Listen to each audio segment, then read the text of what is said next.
Assalamualaikum warahmatullahi wabarakatuh. Di sini, kami dari kelompok 1 akan menjelaskan mengenai perkembangan ilmu manajemen yang beranggotakan Muhammad Iqbal Asyauqi, Aldiansyah, Fatimatus Zahroh, dan Elvira Agustina. Bagi kalian yang ingin mengetahui bagaimana perkembangan ilmu manajemen, yuk disimak penjelasan dari kelompok kami. Kami memiliki 5 topik pembahasan. Yang pertama, perkembangan awal manajemen. Yang kedua, pendekatan klasik. Yang ketiga, pendekatan perilaku. Yang keempat, pendekatan kuantitatif. Dan yang kelima, pendekatan kontemporer. Perkembangan awal manajemen. Pada dasarnya, prinsip-prinsip manajemen sangatlah berkaitan dengan kehidupan sehari-hari manusia, baik langsung maupun tidak langsung.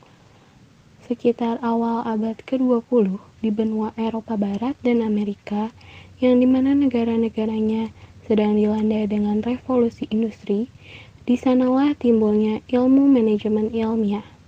Ilmu manajemen terus mengalami perkembangan hingga saat ini. Ilmu manajemen juga memberikan pemahaman-pemahaman mengenai pendekatan maupun tata cara untuk melakukan penelitian, penganalisaan, serta pemecahan masalah yang berkaitan dengan manajer. Kata manajemen sendiri berasal dari bahasa Prancis kuno, yaitu manajemen, yang artinya seni melakukan dan mengatur. Manajemen merupakan suatu proses dalam melakukan perencanaan, pengorganisasian, pengkoordinasian, serta pengontrolan sumber daya untuk mencapai tujuan organisasi secara efektif dan efisien. Dan manajer adalah seseorang yang bekerja dan memiliki tugas untuk mengkoordinasikan pekerjaan-pekerjaan karyawannya agar dapat mencapai tujuan perusahaan tersebut. Dalam ilmu manajemen, dikemukakan ada beberapa macam aliran yang digunakan sebagai dasar pemikiran tentang manajemen, yaitu ada aliran klasik, aliran hubungan manusiawi, dan aliran modern. Ketiga aliran tersebut merupakan awal mula dari teori manajemen yang terus berkembang dengan berbagai aliran lainnya.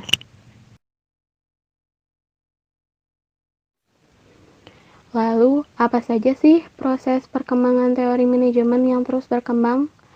Proses perkembangan teori manajemen dapat dilihat dari 5 sisi. Yang pertama ada dominan. Yang kedua ada divergensi. Yang ketiga ada konvergensi. Yang keempat ada sintesis. Yang kelima ada profilerasi. Pendekatan klasik. Apa itu pendekatan klasik?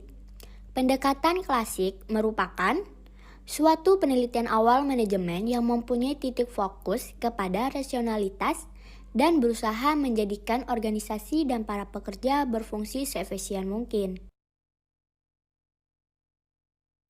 Pendekatan klasik mempunyai dua teori utama. Yang pertama, manajemen ilmiah atau scientific management, dan yang kedua, teori administrasi umum. Pertama, manajemen ilmiah atau scientific management. Menurut Frederick W. Taylor, manajemen ilmiah adalah pengguna metode-metode ilmiah guna mendefinisikan satu cara terbaik dalam menyelesaikan suatu pekerjaan.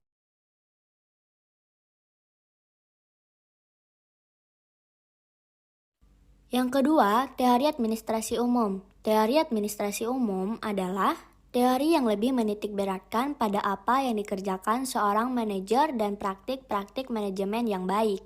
Henry Fayol mengembangkan 14 prinsip manajemen, yaitu aturan-aturan dasar manajemen yang dapat diterapkan pada segala bentuk organisasi dan diajarkan pada sekolah-sekolah.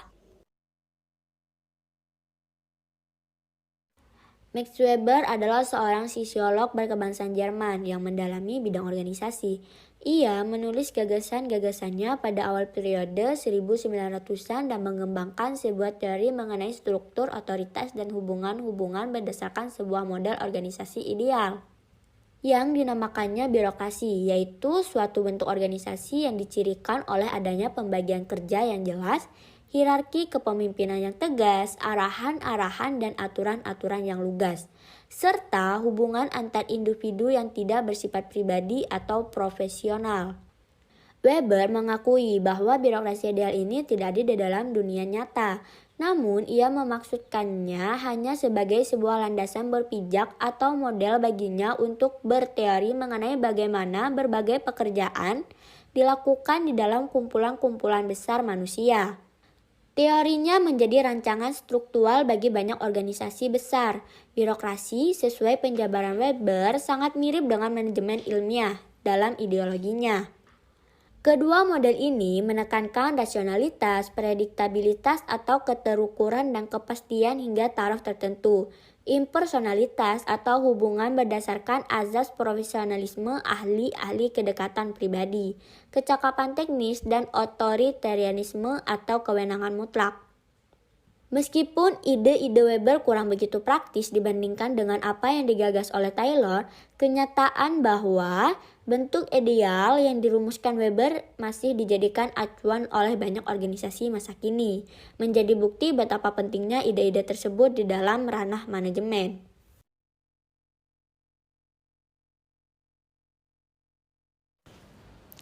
Pendekatan perilaku. Pendekatan dalam teori perilaku dapat dipahami melalui 3 pendekatan. Yang pertama yaitu rasional. Model rasional memusatkan perhatiannya pada anggota organisasi. Yang kedua, sosiologis. Model sosiologis lebih memusatkan perhatiannya pada pengetahuan antropologi, sosiologi, dan psikologi.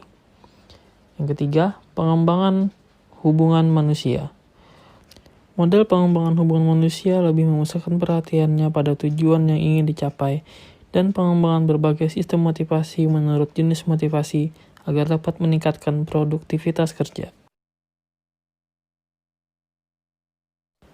Teori perilaku merupakan teori yang dikembangkan dari pendekatan hubungan manusiawi.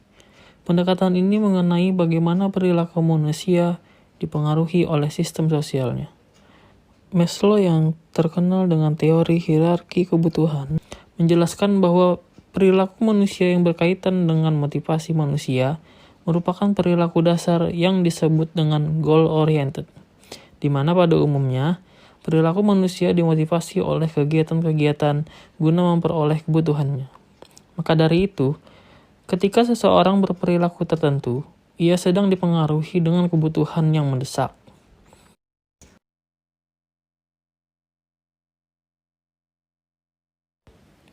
Prinsip teori perilaku. Beberapa prinsip mengenai perilaku diantaranya A. Pendekatan motivasi yang menghasilkan komitmen pekerja. B. Manajemen tidak dapat dianggap sebagai suatu proses teknik yang kaku. C. Manajemen harus sistematis dan sistemis. D. Pendekatan yang digunakan dalam manajemen harus hati-hati. E. Organisasi sebagai suatu keseluruhan. Terdapat 2 macam gaya kepemimpinan yang dapat mempengaruhi teori pendekatan perilaku. Di antaranya sebagai berikut. A. Kepemimpinan kurang efektif, yang terdiri dari pertama, dissenter, pemimpin yang pasif. Kedua, missionary, pemimpin yang hanya tertarik dengan keharmonisan organisasi. Ketiga, autocrat, pemimpin yang hanya tertarik pada tugas atau kegiatan yang mendadak. 4. Compromiser, pemimpin yang tidak tegas. B. Kepemimpinan efektif, yang terdiri dari pertama, bureaucrat, pemimpin yang memiliki pengaturan dan pengontrolannya sendiri. Yang kedua, developer, pemimpin yang mempercayai bahwa karyawannya dapat berkembang sendiri. Yang ketiga, benevolent, pemimpin yang memiliki keterlibatan diri secara mendalam, serta memiliki keahlian dalam mengorganisasi. Pendekatan kuantitatif. Aliran kuantitatif untuk manajemen sudah ada sejak Perang Dunia Kedua dan terus berkembang hingga saat ini. Pada saat Inggris ingin memecahkan beberapa persoalan yang sangat kompleks dalam perang tersebut, Inggris membentuk tim riset operasi (Research Operation) yang dipimpin oleh BMS Blackett. Tim ini terdiri dari ahli matematika, fisika, dan ilmuwan lainnya.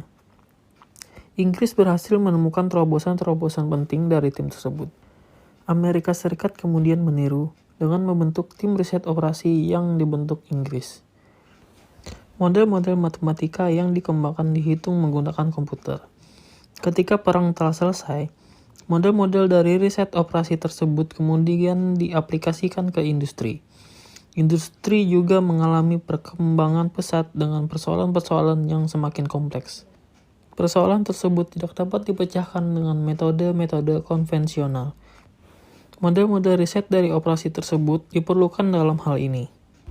Salah satu contoh model riset operasi yaitu CPM, Critical Path Method, yang digunakan untuk merencanakan proyek, serta teori antrian untuk memecahkan persoalan antrian.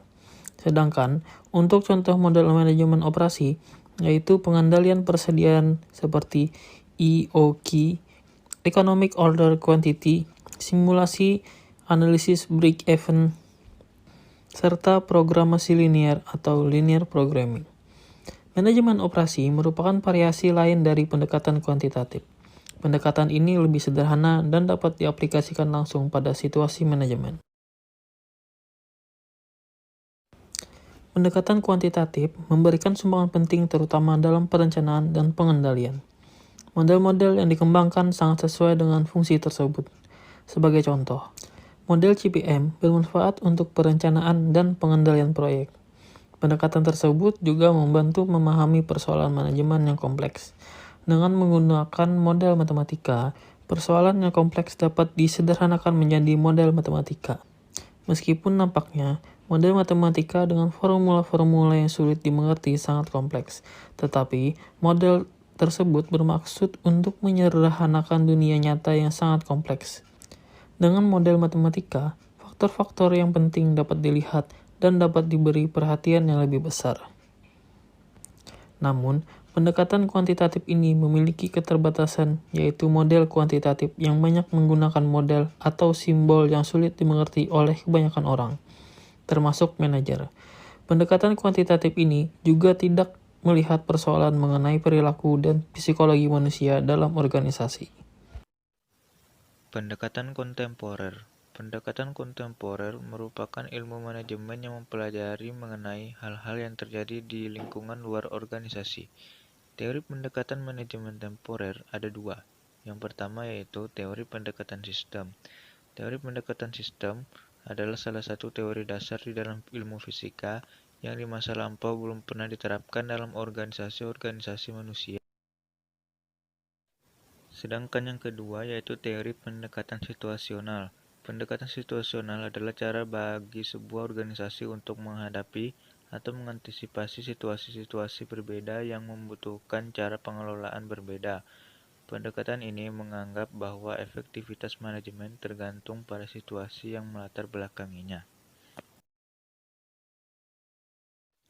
Oke, kesimpulan yang dapat diambil dari presentasi kami yaitu teori manajemen yang terus berkembang dengan berbagai macam aliran menuntut para manajer untuk mempelajari dan memahaminya.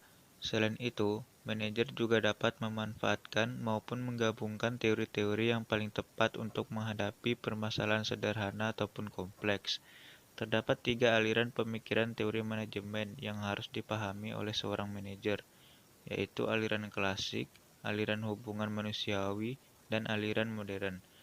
Ada 4 macam teori pendekatan yang dapat dipakai seorang manajer ketika sedang menghadapi sebuah permasalahan. Pendekatan klasik, pendekatan perilaku, pendekatan kuantitatif, serta pendekatan kontemporer. Dan setiap teori pendekatan terdapat kelebihan maupun kekurangan. Maka dari itu, seorang manajer dituntut untuk memahami dan mempelajari seluruh teori pendekatan, agar ia dapat menggunakan teori pendekatan yang paling tepat untuk menghadapi permasalahan yang ada dalam sebuah organisasi. Nah, itu tadi penjelasan dari kelompok kami mengenai perkembangan ilmu manajemen. Semoga dapat dipahami ya teman-teman. Salah hilaf mohon maaf. Terima kasih telah menonton video pembelajaran dari kelompok kami. Wassalamualaikum warahmatullahi wabarakatuh.